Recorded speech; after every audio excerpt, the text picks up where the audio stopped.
ಒಂದು ಹಸಿರುಗಟ್ಟಿದ ಕಾಡಿನಲ್ಲಿ ಒಂದು ಚಿಕ್ಕ ಇಲಿ ಸ್ವತಂತ್ರವಾಗಿಯೂ ಸಂತೋಷವಾಗಿಯೂ ವಾಸಿಸುತ್ತಿತ್ತು. ಅದು ಪ್ರತಿದಿನವೂ ಹೂವೊಂದಿಗೂ ಆಟವಾಡುತ್ತಿತ್ತು, ಗಾಳಿಯೊಂದಿಗೆ ಉಲ್ಲಾಸದಿಂದ ಓಡಾಡುತ್ತಿತ್ತು, ನೀರಿನಲ್ಲಿ ಈಜುತ್ತಾ ಖುಷಿಪಡುತ್ತಿತ್ತು. ಒಂದು ದಿನ ಒಂದು ದೊಡ್ಡ ಆನೆ ಕಾಡಿಗೆ ಬಂದಿತು.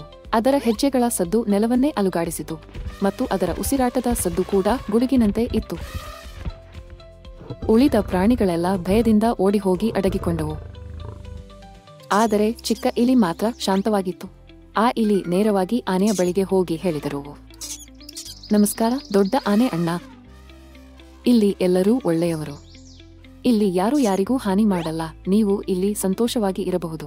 ಆನೆ ಸಣ್ಣ ನಗು ಹಾಕಿ ಹೇಳಿತು, ಧನ್ಯವಾದಗಳು ಚಿಕ್ಕ ಇಲಿ. ನೀನು ಧೈರ್ಯದಿಂದ ಮಾತನಾಡುತ್ತಿದ್ದೀಯೆ.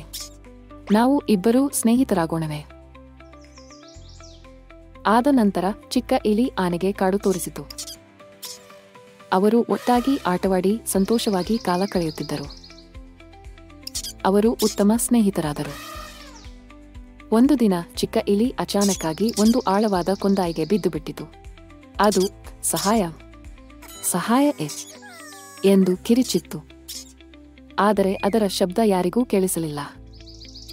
ಆದರೆ ಆನೆಯ ಕಿವಿಗೆ ಮಾತ್ರ ಆ ಶಬ್ದ ಸ್ಪಷ್ಟವಾಗಿ ಬಂತು. ಅದು ತಕ್ಷಣ ಓಡಿ ಬಂದು ಚಿಕ್ಕ ಇಲಿಯನ್ನು ರಕ್ಷಿಸಿತು. ಆ ಘಟನೆ ನಂತರ ಅವರ ಸ್ನೇಹ ಇನ್ನೂ ಗಟ್ಟಿಯಾಯಿತು. ಅವರು ಪ್ರತಿದಿನವೂ ಒಟ್ಟಾಗಿ ಆಟವಾಡಿ, ಹಾಡು ಹಾಡಿ, ಕತೆಗಳು ಹಂಚಿಕೊಂಡು ಕಾಲ ಕಳೆಯುತ್ತಿದ್ದರು. ಇತರ ಪ್ರಾಣಿಗಳು ಈ ಸ್ನೇಹವನ್ನು ನೋಡಿ ಸಂತೋಷಪಟ್ಟವು. ಕಾಡಿನಲ್ಲಿ ಒಗ್ಗಟ್ಟು ಮತ್ತು ಸ್ನೇಹ ವೃದ್ಧಿಯಾಯಿತು. ಎಲ್ಲ ಪ್ರಾಣಿಗಳು ಪರಸ್ಪರ ಸ್ನೇಹದಿಂದ, ಶ್ರದ್ಧೆಯಿಂದ ಜೀವನ ನಡೆಸಲಾರಂಭಿಸಿತು.